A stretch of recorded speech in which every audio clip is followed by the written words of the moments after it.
Hello students, class 9 में lesson जब 1 हम करते हैं तो एक बहुत इम्पॉर्टेंट क्वेश्चन आता है रीजनिंग में, हॉट्स में। Why ice floats on water.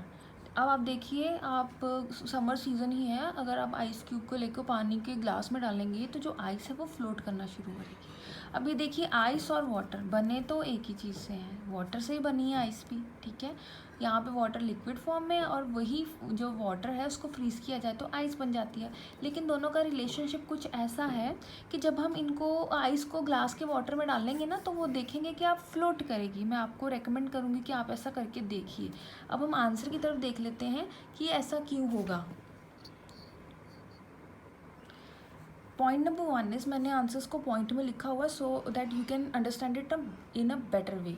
So answer number 1 is, point number 1 is water exist in 3 form. As we already know, water जो है वो 3 स्टेट्स में एग्जिस्ट करता है। सॉलिड में भी करता है, इसकी फॉर्म में, और लिक्विड में करता है वाटर की फॉर्म में। और जब वाटर को हम हीटअप करेंगे तो क्या बन जाता है, गैस बन जाता है, वाटर वेपर्स बन जाते हैं। क्लियर? तो ये 2 पॉइंट हमें क्लियर हो गए। थर्ड पॉइंट है वाटर मॉलिक्यूल। अगर वाटर के मॉलिक्यूल की तरफ देखें तो अगर वाटर में हम बीकर में अगर वाटर लिए तो हम उसको इस तरह से रिप्रेजेंट करते हैं, है ना। तो ये जो सर्कल हम रिप्रेजेंट करते हैं, मॉलिक्यूल है, इसकी शेप कुछ इस तरह की होती है। ओ होता है यहाँ पे O for oxygen, H for hydrogen. Clear? H 2 times आ गया तो ये फॉर्मूला बन गया H2O। अब ये जो इस तरह की बॉन्डिंग होती है, आप आने वाले सेशंस में देखेंगे जब हम लेसन स्टार्ट करेंगे 3rd and 4th, उसमें आपको थोड़ा सा क्लियर हो जाएगा। लेकिन मैं थोड़ा सा ओवरव्यू दे देती हूँ। जो हाइड्रोजन है, हाइड्रोजन और ऑक्सीजन है, ये आपस में बनाते हैं covalent bond. Covalent 2 types of bond होते हैं, ionic bond and covalent bond. Ionic bond form होता है हम लूज़ करने से इलेक्ट्रॉन्स को या गेन करने से। लेकिन जो कोवेलेंट बॉन्ड है, हम लूज़ और गेन ना करके शेयरिंग जब यूज़ करते हैं तब जो बॉन्ड फॉर्म होता है उसको बोलते हैं कोवेलेंट बॉन्ड। अभी आप यहाँ पे देखिए, थोड़ी सी आपको कन्फर्मेशन के बारे में बता देती हूँ। हाइड्रोजन का एटॉमिक नंबर, ये जो मैंने लिखा हुआ ये है एटॉमिक नंबर। हाइड्रोजन का एटॉमिक नंबर होता है 1। हाइड्रोजन 2 टाइम्स है, इसलिए मैंने हाइड्रोजन को 2 टाइम्स लिखा है। एंड ऑक्सीजन 1 टाइम लिखा हुआ है, तो ऑक्सीजन रिप्रेजेंट करेंगे O से, सिम्बल्स हैं ये। और ये है atomic number. Atomic number means number of electrons, इनमें कितने नंबर ऑफ इलेक्ट्रॉन्स और प्रोटॉन्स प्रेजेंट हैं, ठीक है। ये जो KLM है ये है कन्फिग्रेशन। आप इसकी टेंशन मत लीजिए, आने वाले चैप्टर्स में डिटेल में यही कुछ है, लेकिन आप थोड़ा सा इसका ओवरव्यू समझ लीजिए। हर जो हमारे पास एलिमेंट होता है, जब हम उसकी इलेक्ट्रॉनिक कन्फिग्रेशन करते हैं तो 2 शेल्स हैं यहाँ पे, K shell and L shell, ठीक है।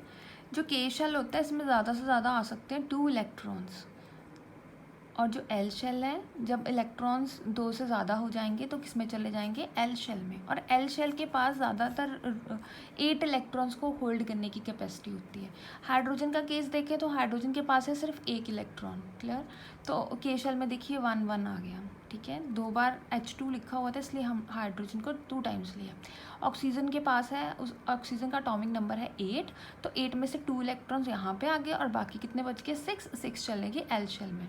अभी ये इनकम्प्लीट है, क्यों? क्योंकि L शेल में तो कितने इलेक्ट्रॉन्स होने चाहिए, 8 होने चाहिए ना। तो अभी यहाँ पे वैकेंसी है 2 की, ठीक है। वो 2 इलेक्ट्रॉन कहाँ से आएंगे, ये हाइड्रोजन की जो 2 हाइड्रोजन के इलेक्ट्रॉन्स होंगे ये यहाँ पे कवर अप हो जाएंगे।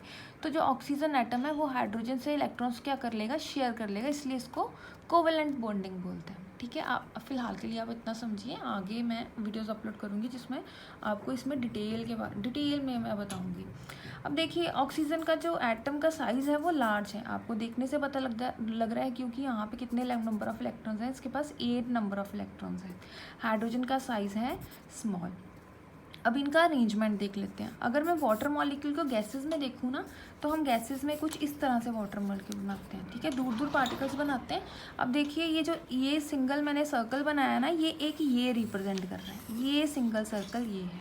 क्लियर? अब इसको हम जूम इन करेंगे तो कुछ इस तरह का बॉन्ड दिखाई देगा।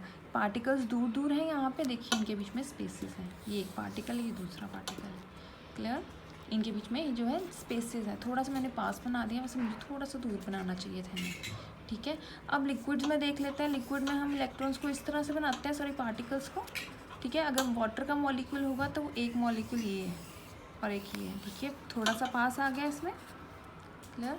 अब अगर हम हाइड्रोजन की बात कर लें तो हाइड्रोजन में क्या होगा, सॉलिड की बात करें तो सॉलिड में पार्टिकल्स कुछ इस तरह से होंगे, और आप देख लीजिए कि अगर ये एक पार्टिकल है, ये दूसरा पार्टिकल बिल्कुल इसके पास है, ठीक है। ये दो पार्टिकल्स मैंने बनाए, इसको जूम करके देखेंगे तो कुछ इस तरह से नज़र आएगा, क्लियर। अब हाइड्रोजन के पास आ गया, तो इस तरह से ये कौन सी बॉन्डिंग बन गई है, हाइड्रोजन बॉन्डिंग, क्लियर। अब इनमें लेस डिस्टेंस है, ठीक है, इसीलिए हाइड्रोजन बॉन्डिंग बना लिया। अगर हम देखें कि जब वाटर इस तरह से था हमारे पास, जब हमने इसको फ्रीज़ कर लिया तो वो सॉलिड बन गया, आइस बन गई, वो कुछ इस तरह से बन गया, ठीक है। तो जब हमने उस लिक्विड को फ्रीज अप करा तो हमारे पास कुछ जो वाटर मॉलिक्यूल्स का स्ट्रक्चर कुछ इस तरह से बन गया, ठीक है। अब इसके बीच में है काफ़ी ज़्यादा स्पेसेस, ठीक है। इसने केज स्ट्रक्चर बना लिया, और इस केज स्ट्रक्चर के बीच वाला जो स्पेस है वो है एम्प्टी, ठीक है। एम्प्टी स्पेस होने की वजह से इसकी क्या डिक्रीज़ कर गई है, डेंसिटी डिक्रीज़ कर गई है। ये आपको ये याद रखना है कि जब लिक्विड को हम फ्रीज़ करते हैं तो केज स्ट्रक्चर बन जाता है। आइस का स्ट्रक्चर जो केज स्ट्रक्चर होता है उसमें ज़्यादातर स्पेसेस जो होती हैं केज स्ट्रक्चर में वो एम्प्टी हो जाती हैं, जिसकी वजह से डेंसिटी डिक्रीज़ हो जाती है। अब हम देख लेते हैं कि डेंसिटी क्या होता है। डेंसिटी होता है मास पर यूनिट वॉल्यूम, यहाँ पर मैंने लिखा हुआ है, आई थिंक ये विजिबल है। अब density means mass per unit volume, तो डेंसिटी डिक्रीज़ हो जाती है, लेकिन जो वाटर की डेंसिटी है वो इंक्रीज़ रहती है। आइस की डेंसिटी डिक्रीज़ इसलिए हो जाती है क्योंकि ज़्यादातर जो स्पेसेस होती हैं वो एम्प्टी हो जाती हैं, clear.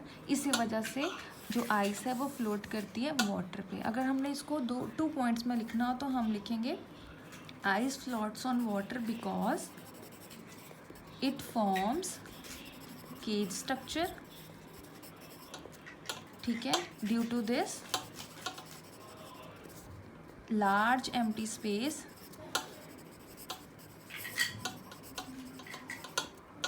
its density decreases. That's why ice floats on water. I hope you understand, and if you not understand this, let me know. I will upload a new video on this. Thank you so much.